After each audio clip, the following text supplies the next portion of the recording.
Halo, selamat datang kembali di Lavender YouTube Channel. Pelajaran bahasa Inggris kali ini untuk adik-adik. Bersama saya Kak Arin, kita akan membahas tentang verbal expression yang umumnya dalam bahasa Inggris diucapkan dengan beberapa padanan kata. Di sini saya akan menekankan kata-kata yang mempunyai arti yang sama jika menggunakan ungkapan lain. Kita ikuti bersama ya.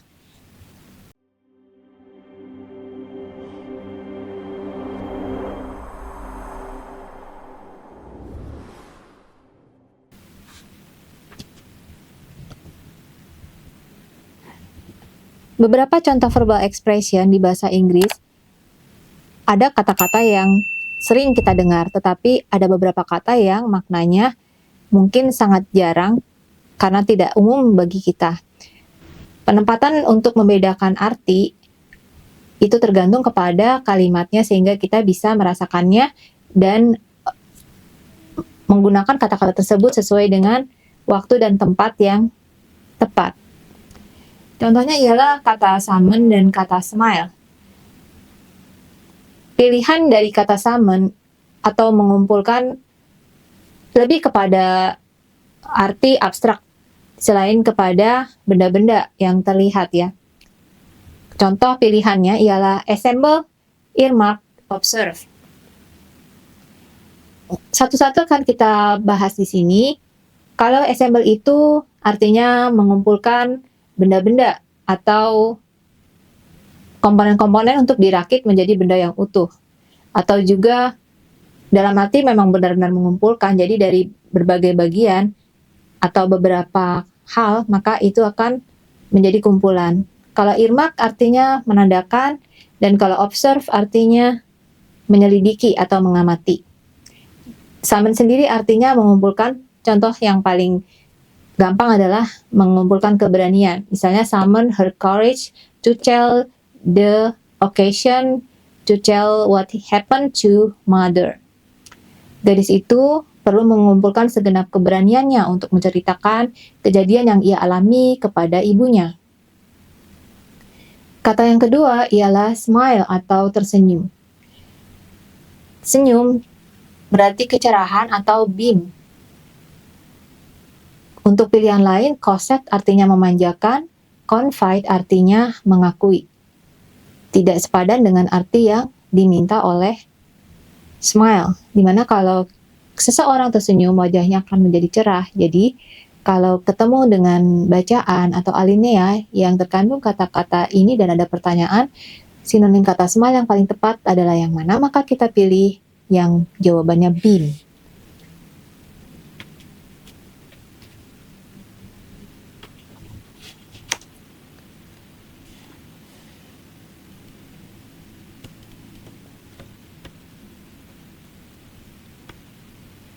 Sinonim mana yang sesuai dengan kata hopeful? Hopeful ialah rasa gembira atau penuh harapan, sehingga untuk 3 kata di bawah ini yang mendekati ialah upbeat atau merasa senang gembira. Forthright melanjutkan, eager senang. Eager adalah rasa ingin untuk meraih sesuatu. Kemudian kata easy cocok untuk diganti dengan apakah enduring, reverent, dan effortless. Enduring berarti daya tahan, reverent artinya mencoba, dan effortless artinya dengan mudahnya atau secara alami, sehingga easy lebih tepat untuk disamakan dengan effortless.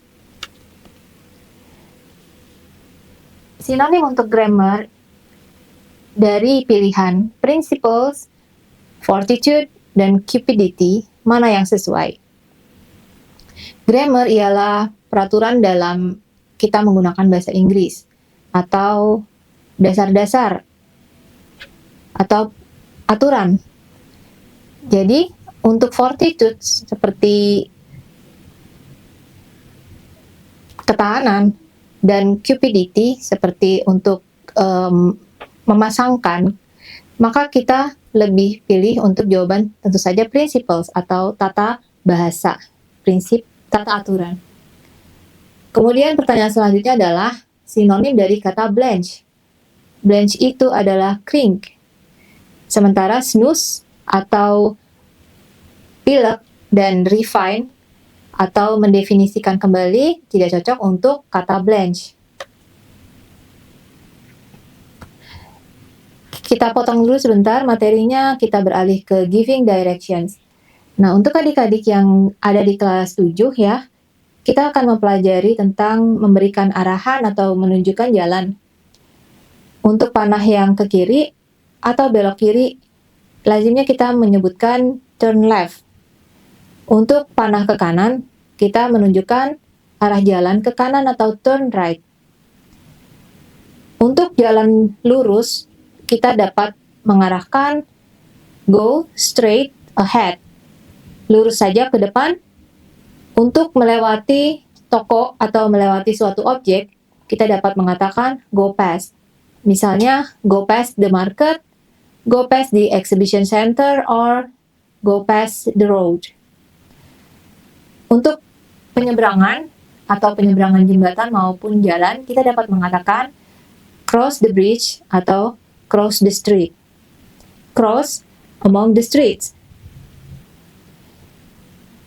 Jika sebuah objek ada di tempat tertentu, di suatu tempat, misalkan di perempatan jalan, maka kita dapat menunjukkan posisinya kepada orang yang menanyakan kita. Untuk objek A di gambar pertama, ia ada di pojok sebelah kiri, sehingga kita dapat mengatakan at the corner of the street atau at the corner of the crossroad. Untuk objek yang sebelah-sebelahan, maka kita dapat mengatakan mereka next to objek yang lain.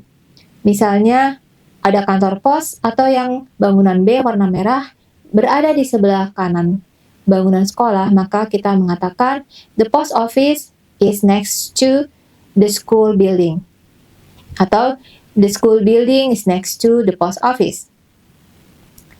Jika berseberangan atau tidak ada di sebelah gedung tersebut, maka kita mengatakan the post office opposites the school building.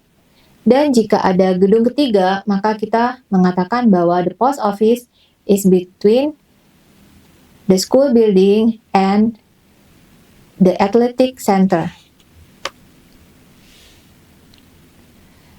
Ini ada peta di mana 3 objek terletak di jalan yang berbeda, dan ada objek yang bersebelahan, dan ada juga objek yang berseberangan. Mereka terpisah satu sama lain di depan pertigaan. Untuk menunjukkan bank, kita bisa mengatakan the bank is opposite to the hotel. Atau, to go to the bank, you can go across the street beside the hotel. Number 2, masjid or mosque. The mosque is next to the bank.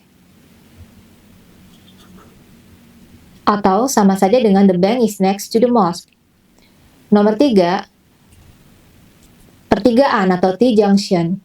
T-junction adalah simpang 3. What is the meaning of crossroad? Crossroad adalah perempatan jalan, seperti contoh pada gambar di gedung yang A, di mana yang A terletak di pojok jalan tadi. Where is Monas located? Monas tidak ditunjukkan di sini, tapi kalau kita tunjukkan ke garis yang warna merah, Monas is located after the mosque. Slide selanjutnya tentang sinonim kata. Untuk kata heartfelt atau sepenuh hati, maka kita bisa mengungkapkan dengan kata fervent. Gentle, lembut. Bygone artinya menghilang. Untuk kata flowery, yang paling mendekati kata yang mengandung unsur bunga, yaitu florid.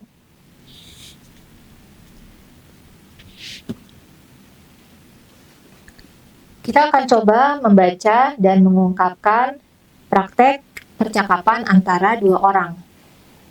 Yang pertama, tentang situasi seorang anak sedang mengamati pembelajaran komputer dan adegan memasak sederhana, yaitu membuat raw food. Oke, kita baca bersama ya.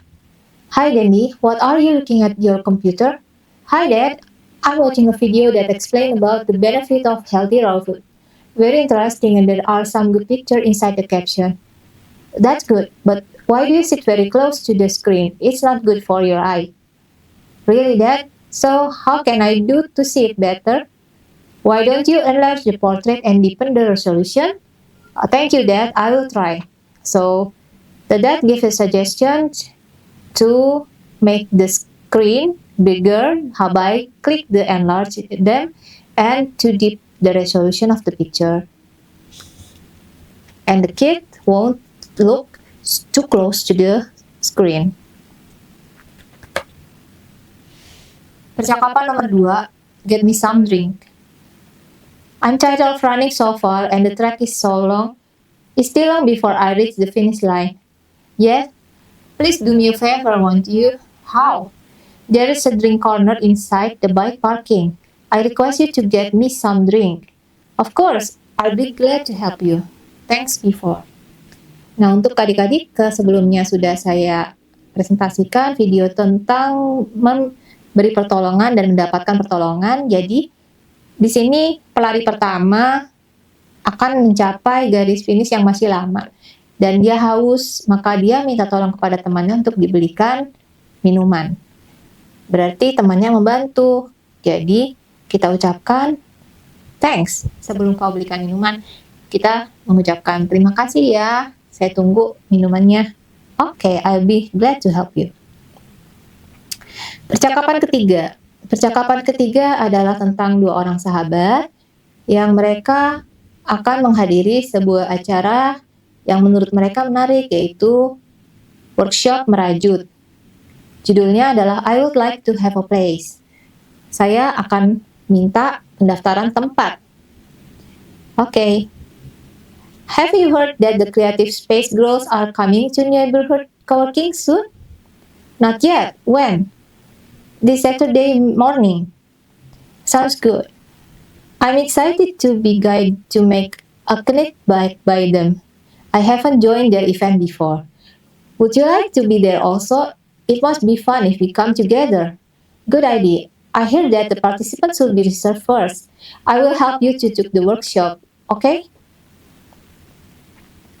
Apakah kau sudah mengetahui bahwa acara Creative Space Girls akan datang ke tempat kerja bareng di tetangga kita, neighborhood coworking?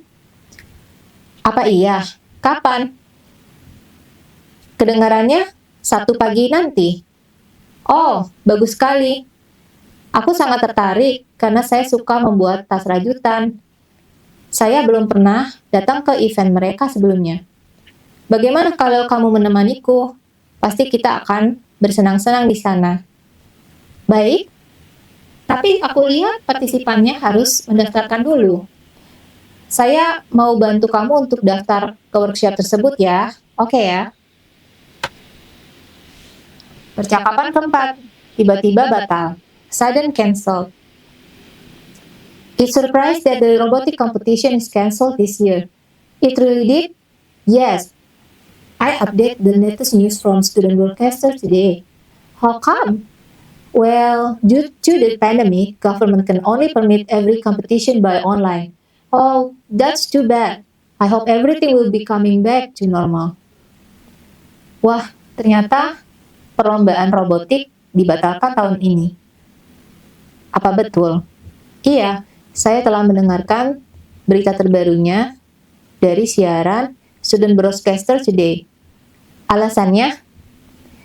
Jadi, karena sedang situasi pandemi ini, pemerintah hanya mengizinkan setiap perlombaan dilakukan secara online. Wah, sayang sekali. Semoga semuanya akan kembali normal ya. Oke. Coba kita praktekkan menunjukkan tempat atau antar saya. Take me to. Sebelum kita menuju ke video selanjutnya, kita praktekkan dulu take me to. Misalkan ada tempat belanja baru. Take me to please some. Please some, berikan saya beberapa. Hi, have you already heard that a new store will open in our mall? Oh, I haven't heard that. What is its name? Its name is Plisson. Really? It's a famous accessory store for handphone. Yes. Is it expensive? Oh, not really. And it is complete too. You can design your own casing and your own phone strap too. Oh, why don't you take me there? Okay, I'll take you to the mall. Please go with me. Menunjukkan arah over there. Hi. Hi. I'm about to go to the public library. I want to read about the Mandarin characters. Can you show me the way to get there? Okay. Go through the street until you find the traffic light at the corner of the street. After the traffic light, please across the street and you will find a big restaurant there. Next to that restaurant, there is the public library, which provided many language books for students and people. Oh, you can rent or borrow some books there? Yes, and you can also buy some collections too. Oh, thank you. You're welcome. Oke, baiklah. Sekian beberapa percakapan yang mungkin dapat mengilustrasi kepada adik-adik tentang hal-hal yang bisa kita ucapkan kepada teman-teman kita dalam bahasa Inggris. Terima kasih, sampai jumpa lagi.